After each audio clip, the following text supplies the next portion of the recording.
Salut les amis, salut tout le monde et bienvenue encore une fois de plus sur votre chaîne d'information préférée, Info en Afrique. Pour vous qui êtes nouveau sur notre chaîne, n'oubliez surtout pas de vous abonner maintenant. Ensuite, cliquez sur la cloche de notification afin de ne pas rater nos prochaines informations.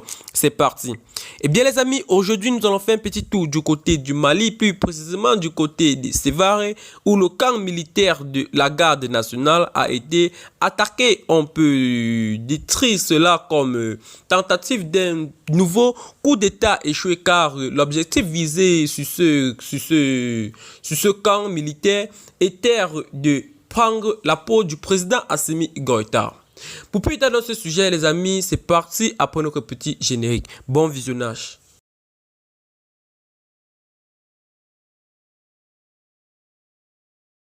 Une nouvelle attaque a été déjouée ce dimanche 24 juillet 2022 aux environs de 5h40 contre un camp militaire au Mali, a affirmé l'état-major général des armées. L'attaque a visé le camp de la garde nationale de Sévaré. Les forces armées maliennes ont vigoureusement répliqué à une attaque d'un groupe d'au moins 15 terroristes à bord d'un tricycle. Venu de derrière le fleuve, le groupe s'est attaqué au camp de la garde nationale de Sévaré et a vite été mise en déroute face à la riposte résolue des hommes en service, a annoncé l'état-major général des armées.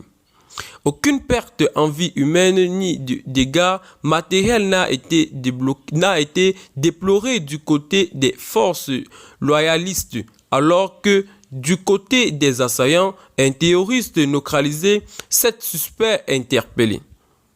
Un tricycle, un PKM, 2 roquettes, RPG-7, 3 maillons de PKM garnis, un bus de 60 mm de grenades, 7 grenades HME improvisées, des cocktails Molotov improvisés récupérés aux terroristes, a précisé le communiqué de l'état-major général des armées maliennes qui indique aussi que 7 suspects ont été appréhendés suite à une opération de ratissage. Une attaque similaire avait visé le 22 juin la ville de garnison de Keita où se trouvait le camp Sundiata Keita. Un militaire avait été tué.